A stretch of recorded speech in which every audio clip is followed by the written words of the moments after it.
However, many people hesitate to embrace solitude because they fear loneliness, believing the two are the same. But solitude and loneliness are fundamentally different experiences. Loneliness is the feeling of being disconnected and isolated, even in a crowd, whereas solitude is the intentional choice to spend time alone, fostering connection with ourselves. And when we reframe solitude as an empowering practice rather than an isolating one, we can overcome the fear of being alone and discover the richness that time alone offers. Welcome to Soul Time, a show that explores the world of unlocking your unique potential. My name is Dr. Katja Makowka, and I'm a teacher at school, a former teacher at universities, and a stress and mental coach. And I'm your host. In a world with endless notifications, conversations, and demands, solitude offers something rare, a chance to reconnect with ourselves. When we take some time to step away from the noise of daily life, we create space to listen, not to others, but to our own thoughts, our own feelings, and our desires. And this connection to self is crucial. It's in those quiet moments that we remember who we are beyond the expectation placed on us. Solitude also gives us the gift of reflection. When we are constantly in motion, it's easy to overlook how we are feeling or what we truly want. Time alone allows us to process emotions, make clearer decisions, and recharge mentally and emotionally. It's like hitting a reset button, giving us the energy to show up fully in our relationships and responsibilities. And let's not forget the magic of creativity and clarity that solitude brings. Have you ever noticed how your best ideas come when you are taking a walk, for example, or sitting in silence, or just letting your mind wander? That's because solitude opens the door to deeper thinking and inspiration. And some of the world's greatest artists, inventors, and thinkers, like, for example, Maya Angelou and Albert Einstein, found their breakthroughs in moments of quiet introspection. Solitude isn't about shutting the world out. It's about tuning into what matters most. It's a powerful tool for creating a life filled with purpose, filled with creativity and balance. And while solitude may seem unnecessary in our fast paced world, science paints a different picture. It's not only beneficial, but essential for our psychological and emotional health. And research has consistently shown that carving out regular time for ourselves can lead to profound improvements in our mental well-being and overall quality of life.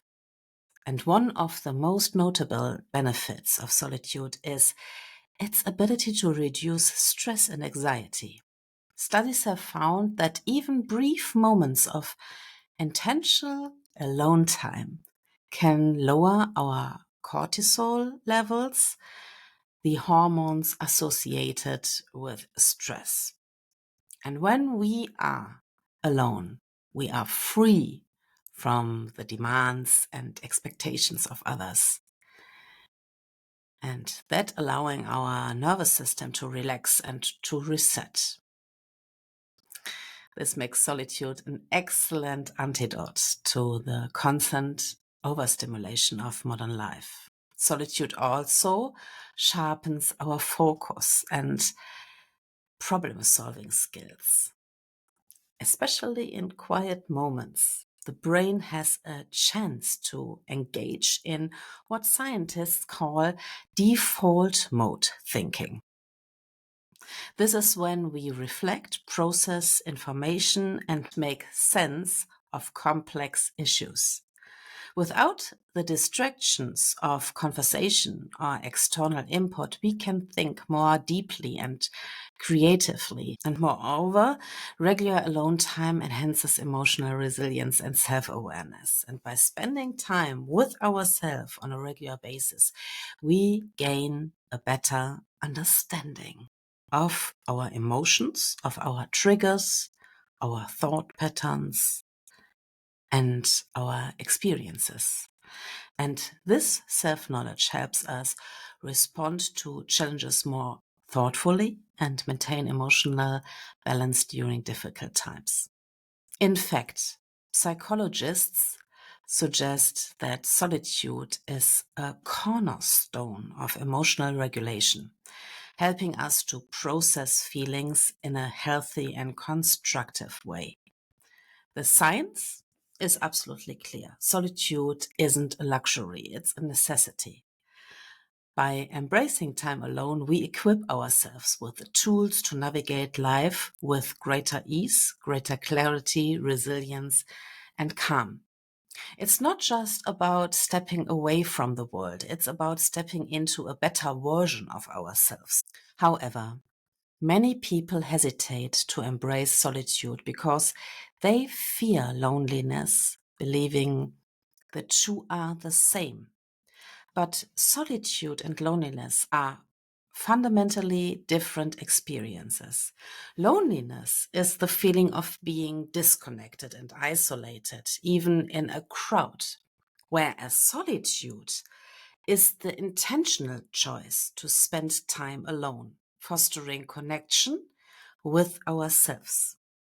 And when we reframe solitude as an empowering practice rather than an isolating one, we can overcome the fear of being alone and discover the richness that time alone offers. And for some, the fear of spending time alone runs deeper. It's rooted in the fear of facing themselves. In solitude, there is no distraction to shield us from our thoughts, our emotions, or unresolved struggles.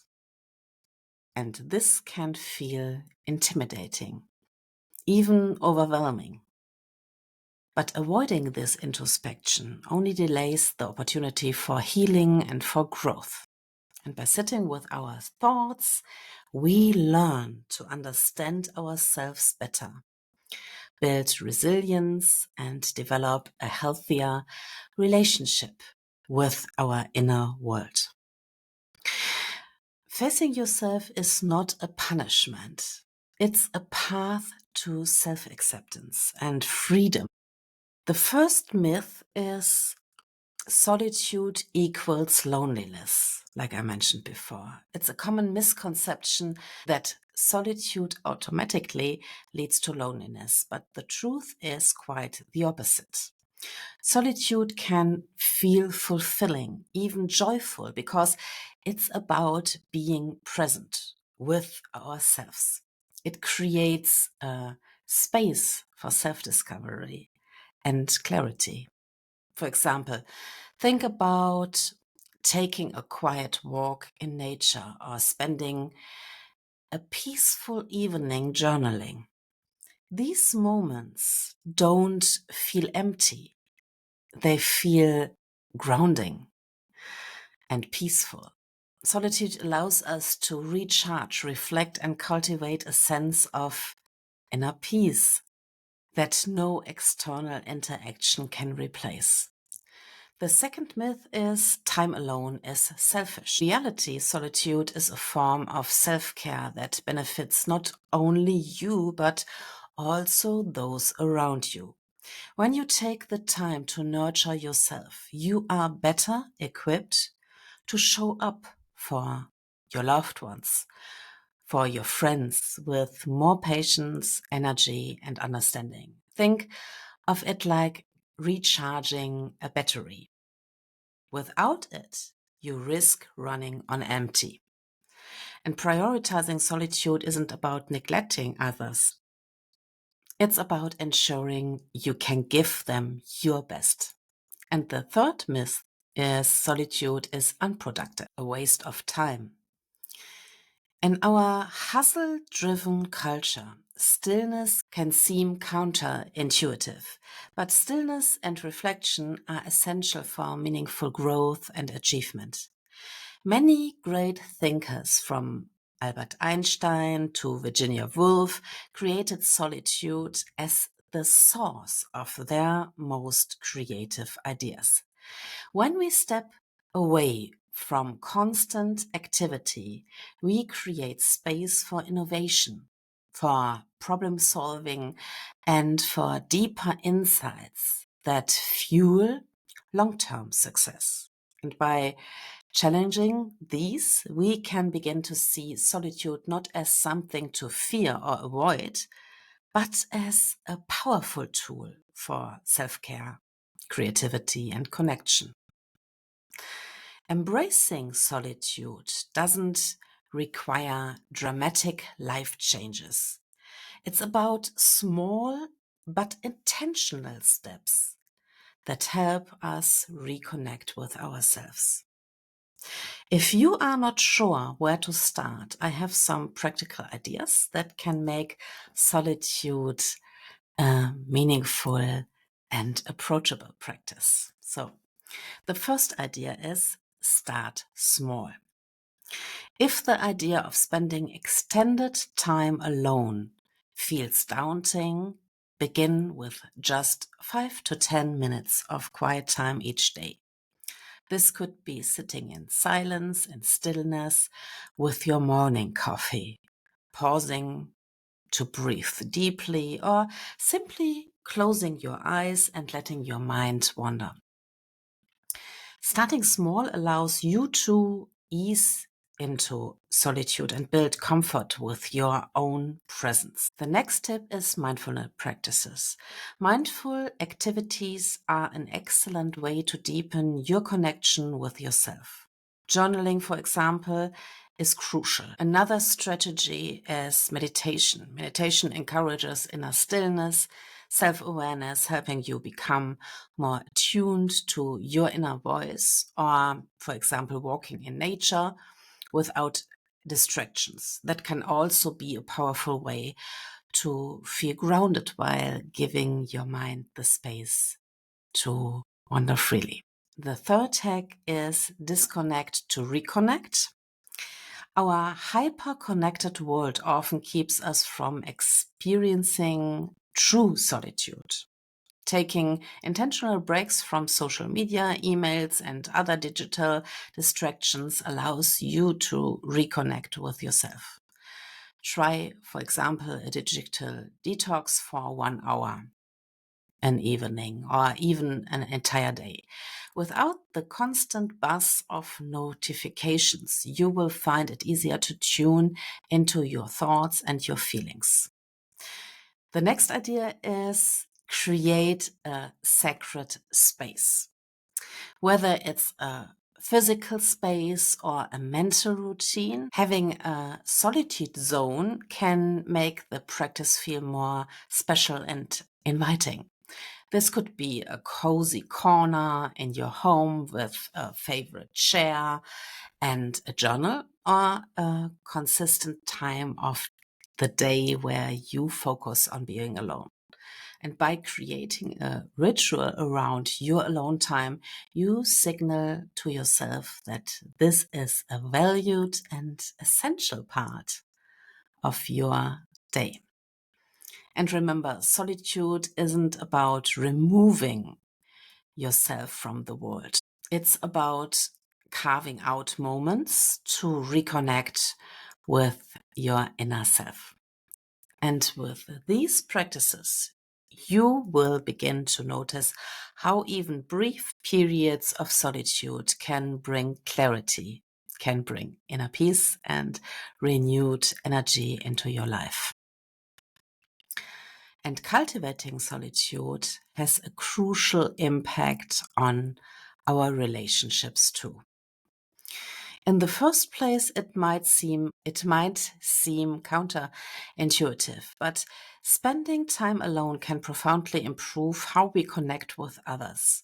Solitude isn't about fleeing from relationships. It's about cultivating a deeper relationship with yourself, which allows you to show up more authentically and fully for those around you. It's about knowing ourselves to know others.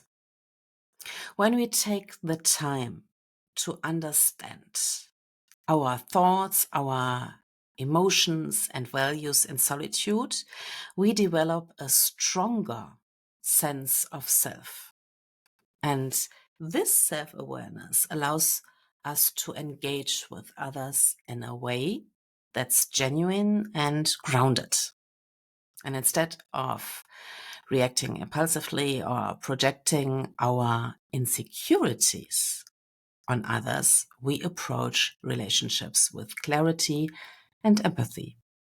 And when we truly know ourselves, we can build connections that are based on mutual respect and understanding rather than a need to fill in an internal void. Solitude fosters independence by reducing reliance on external validation. When we are comfortable being alone, we no longer feel the need to seek constant reassurance or approval from others. This independence strengthens relationships by removing the pressure for others to fulfill needs that only we can meet. It also helps us set healthy boundaries and ensuring our connections are based on choice and mutual respect, not dependency. People often thrive in relationship when they make time for themselves. Think of it like recharging your emotional battery. When you are rested and centered, you can give more freely to those you care about. For example, a partner who takes time for their personal hobbies or quiet reflection may find they are more patient and attentive in their relationship. And similarly, a parent who carves out moments of solitude might feel more present and energized when spending time with their children. Solitude isn't about distancing yourself from others. It's about nurturing the inner strength and awareness that make meaningful relationships possible.